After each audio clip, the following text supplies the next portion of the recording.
Have you ever noticed, the more you share your problems, the lighter you feel? Yet strangely, the weaker you start to look. The truth is, not everyone who listens to your struggles wants to see you win. Some people use your problems as entertainment, some use them as ammunition, and very few actually care enough to help. So today, I want to tell you why the smartest move you can make is to stop handing people the keys to your struggles and start guarding your peace instead. You know, the truth is, not everyone deserves access to your struggles. And that's a hard pill to swallow, because when life hits us, when pressure builds up, our first instinct is to talk about it. We want someone to know how much we're hurting, how unfair things feel, how heavy the load is. And that's normal, we're human. But here's the catch, not everybody listening actually cares. Some people listen just enough to nod, but inside, they're not storing your pain as empathy. They're storing it as information. Information about where you're weak, where you're vulnerable, and where they can measure themselves against you. Think about it. The moment you start telling someone all your problems, you've just given them a roadmap to your insecurities. And not everybody is kind enough to hold that carefully. Some will handle it recklessly, and some will use it against you. They'll keep it in the back of their mind, and the next time there's tension or competition, that very problem you once trusted them with becomes their weapon. That's why wisdom says, protect your problems the way you'd protect your passwords. You don't just hand those out to anyone who asks, and it's not always malicious. Sometimes it's careless. People don't always mean to betray you, but they do. You vent to a coworker, and suddenly the whole office knows. You share your struggles with a family member, and by next weekend, everyone's giving you advice on a problem you never wanted public. See, once your words leave your mouth, you lose control of them. And the one thing you can't afford to lose control of is your peace. Let me tell you something that's true in every circle, every workplace, every family. The fewer people who know your problems, the safer your peace of mind is. The more private you keep your struggles, the more power you hold. Because power isn't about how much you say, it's about how much you can keep to yourself. Silence is not weakness. Silence is strategy. People sometimes confuse being open with being strong. They think vulnerability means sharing everything with everyone. But strength isn't measured by how loud your problems are. It's measured by how quietly you can carry them without losing yourself. You don't need everyone to see your wounds to prove you're human. You don't need an audience for your pain. What you need is discernment. The wisdom to know who's for me, who's against me, and who simply doesn't need to know anything at all. The world is full of listeners, but very few of them are true supporters. Some people smile in your face, then turn your problems into stories.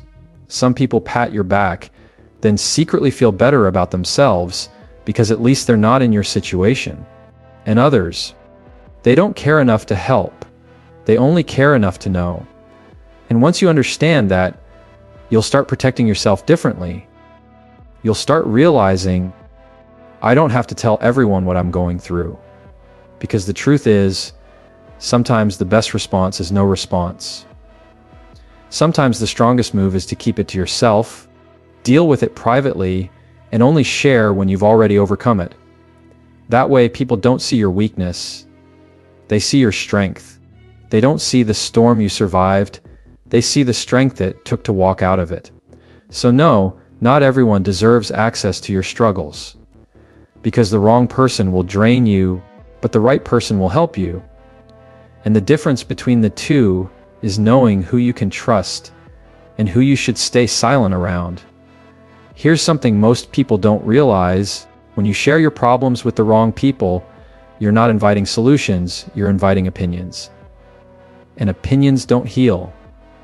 Opinions don't fix. Opinions just weigh you down more than the problem itself. Because think about it, how many times have you opened up to someone expecting understanding, but instead you walked away feeling judged? You expected relief, but instead you felt smaller, weaker, almost like you'd given away a piece of your dignity. That's the danger of oversharing. It doesn't always bring help. Sometimes it brings more damage. See, people love to give advice, but not all advice is born out of wisdom. A lot of advice comes from pride. Some people aren't trying to help you. They're trying to feel smarter than you. They'll listen to your problem, and instead of compassion, they'll hand you a lecture. They'll make you feel like you should have already known better, like your struggle is your fault. And suddenly, you went to them for relief, but now you're walking away carrying their judgment on top of your burden. And here's what's even trickier. Some people don't give you advice for your sake. They give it for control. The more you depend on their answers, the more powerful they feel. They don't want you to figure it out on your own, because if you did, they'd lose their sense of importance in your life. So what looks like support is actually a way of keeping you tied to them, always coming back, always leaning, never standing fully on your own. And if you're not careful, you end up mistaking manipulation for mentorship. Another problem with oversharing is this: it multiplies the voices in your head. You tell 5 different people about the same issue, and now you've got 5 different perspectives competing with your own. Instead of clarity, you're left with confusion. Instead of focusing on solutions, you're buried under noise. And the more noise you let in, the harder it is to hear your own wisdom, your own instincts, that inner voice that often knows the way forward before anyone else does.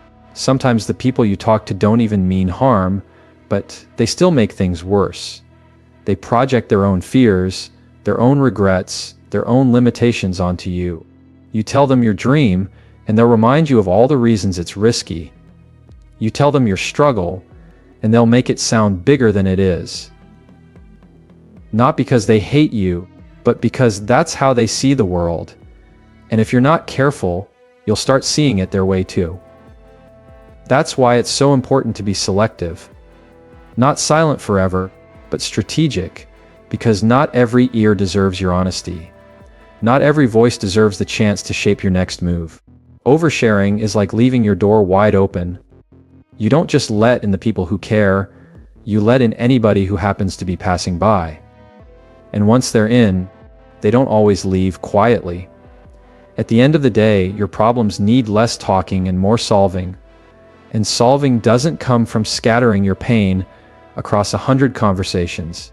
It comes from guarding your energy, narrowing your circle, and remembering that the loudest voices aren't always the wisest ones. So don't confuse sharing with healing. Healing doesn't happen in judgment. Healing doesn't happen in gossip.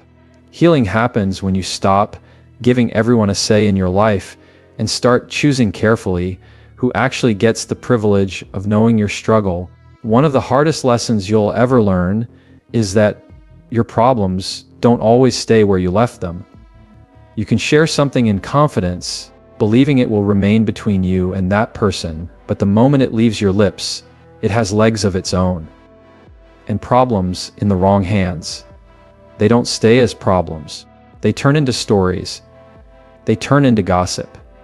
And before long, they're not even your words anymore. They're somebody else's version of your life, traveling further than you ever imagined. See, people don't always spread your problems because they hate you. Sometimes they do it because it's entertaining. Your struggle becomes the headline in their conversation with someone else. They tell it with drama, with detail, with just enough twist to make the story juicy. And before long, your private pain is being passed around as casual conversation. What started as your truth becomes someone else's amusement. That's the risk you take when you hand your struggles to people who don't value privacy. And here's the reality. People love stories. They may not repeat your successes, they may not brag about your strengths, but the moment you give them a problem, suddenly it's worth repeating. Why? Because problems are easier to digest than victories. Struggles make people feel less alone, sometimes even superior, and gossip has a way of traveling faster than anything good ever will. What makes it worse is this: once people start repeating your struggles, you lose control of the narrative. You no longer get to decide how it's told. You don't get to decide what details are emphasized or what context is left out. Suddenly your life is in someone else's hands, shaped by their perspective, their tone, their exaggeration. And when it circles back to you, it doesn't even sound like your story anymore. It's distorted, colored, and twisted by people who were never supposed to have it in the first place. That's why being careful with your words matters. Because every time you share a problem with the wrong person, you're not just letting them into your life, you're letting their entire circle into your life too. And here's the truth, once it's out there, you can't pull it back. You can't unring that bell. The only way to guarantee your problems don't end up as gossip is to keep them with you or to share them only with someone who's earned the right to hear them. And I want you to really think about this. How many times has gossip destroyed trust, ruined relationships, or made you question people you thought were close to you? Most of the time, it didn't start with a lie, it started with truth. A piece of truth that was handed to someone who wasn't responsible enough to carry it. That's all it takes. And it spreads, not because the problem was too big, but because the wrong person couldn't keep it small. So when I say keep your problems private, it's not about shutting everyone out. It's about protecting yourself from becoming the center of conversations you never asked to be in. It's about guarding your dignity and making sure your struggles don't become entertainment. Because here's the reality, the less people know about your problems, the less they have to say about you. And when they have less to say, you hold more power. The truth is, your problems don't define you. But when you start sharing them with everybody, that's exactly what happens. People stop seeing the whole picture of who you are, and they start reducing you down to the struggles you've spoken the loudest about. You might have 10 strengths, 10 victories, 10 qualities that set you apart, but the moment you make your problems your headline, that becomes the label people attach to you.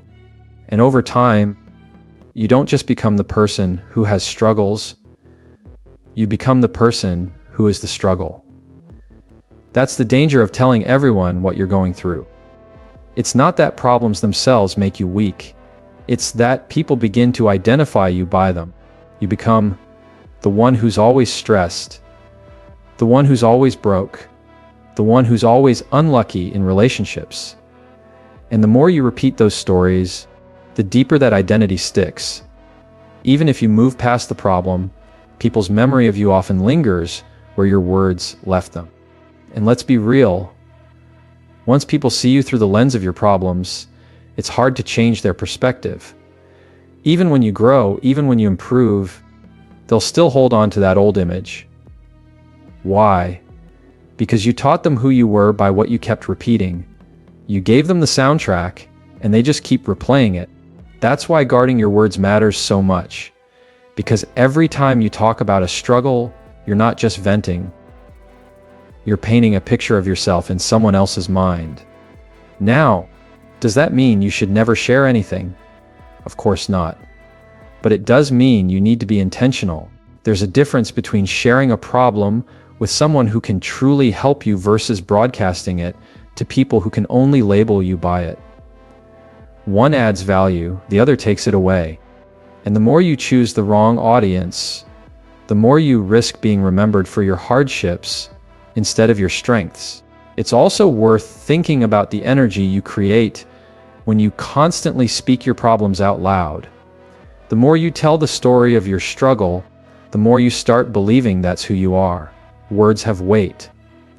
And when you keep repeating your pain, it reinforces the idea that your pain is permanent. That's how people get stuck. They don't just go through problems, they start living inside them. They turn a season into an identity.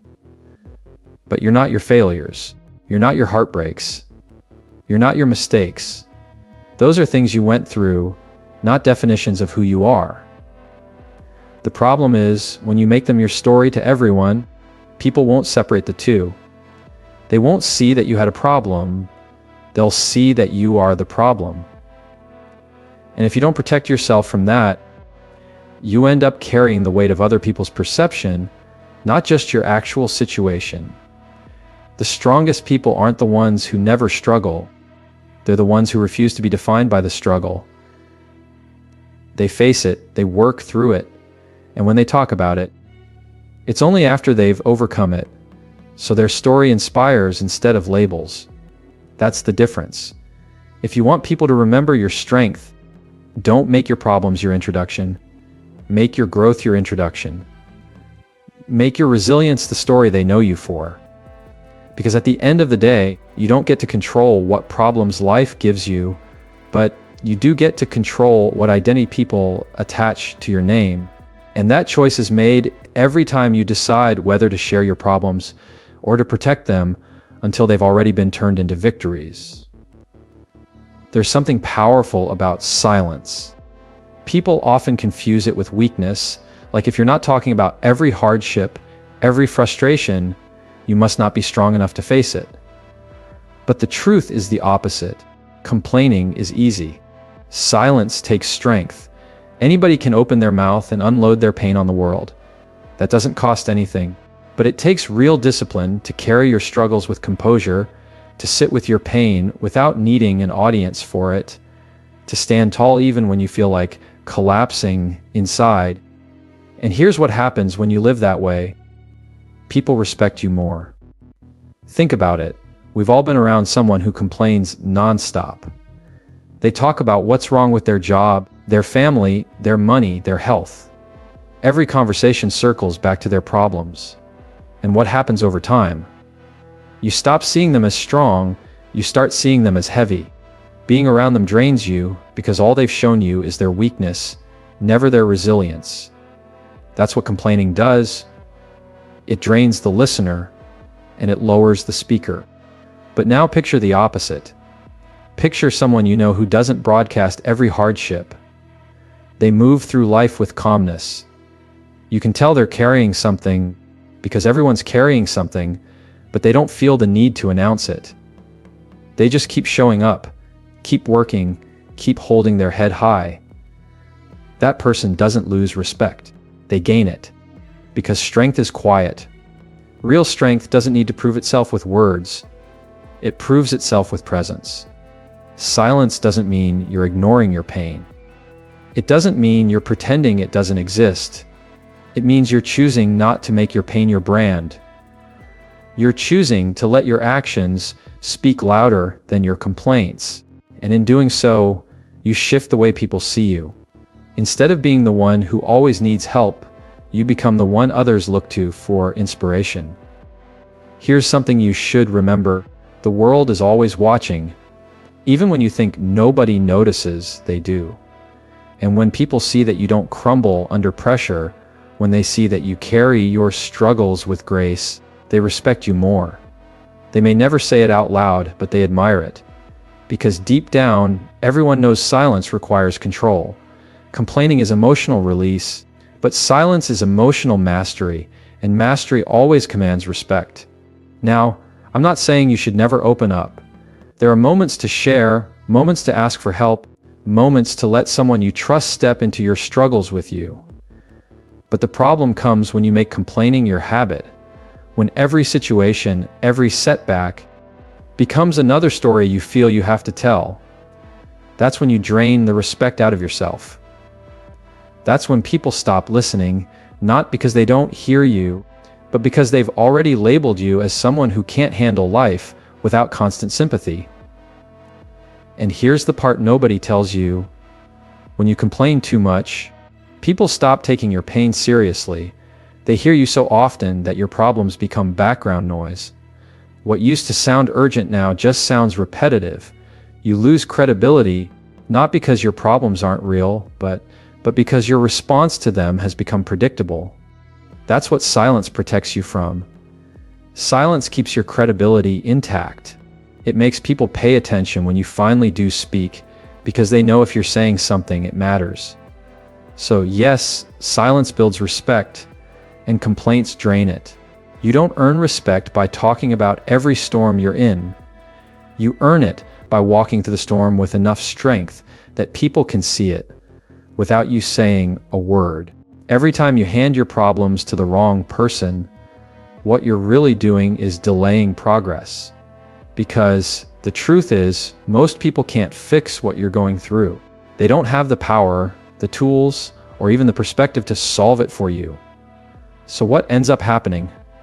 You share your problem, they give you a reaction, maybe a little sympathy, maybe a quick piece of advice, and for a moment you feel lighter. But that feeling fades because nothing has actually changed. You just traded action for conversation.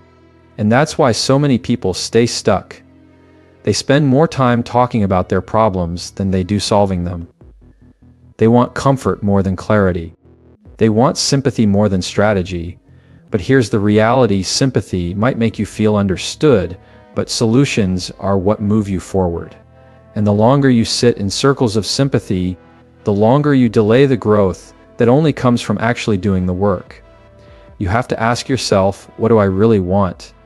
Comfort or change? Because they don't usually come together. Comfort makes you feel safe, but change makes you stronger. Comfort keeps you talking, but change pushes you into action. And the people who keep running back to comfort never reach the other side of their struggle because they've trained themselves to need an audience instead of a breakthrough. Sometimes we confuse venting with healing, but venting is just releasing pressure. It doesn't fix the leak. Healing takes more than words. It takes decisions. It takes discipline. It takes the courage to sit with your pain long enough to find the solution instead of rushing to someone else to carry it for you. That's how growth happens. Not in the telling, but in the doing.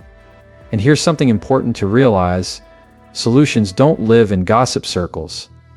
They don't live in complaint sessions. They don't come from telling everyone how unfair life feels. Solutions live in discipline, in silence. In those moments, when you stop talking about the problem long enough to start working on it, that's where breakthroughs are born, not in conversations that go nowhere, but in actions that move you forward. When you start shifting from sympathy, seeking to solution seeking, everything about you changes. Your posture changes. Your presence changes. People stop seeing you as someone who's always in need, and they start seeing you as someone who takes ownership. And ownership commands respect in a way complaints never will, because respect doesn't come from how loudly you share your struggles. It comes from how clearly you show your strength. There's also freedom in it. Because the more you rely on sympathy, the more you stay tied to other people's responses. If they listen, you feel better. If they don't, you feel worse. Your peace becomes dependent on someone else's reaction. But when you decide to focus on solutions, you take that power back. You're no longer waiting for someone else to validate your pain. You're turning your pain into progress on your own terms. And that's where real strength lies. So, the next time you feel the urge to share your problems with everyone, stop and ask yourself, am I looking for sympathy or am I looking for a solution? Because one will keep you talking, but the other will keep you growing.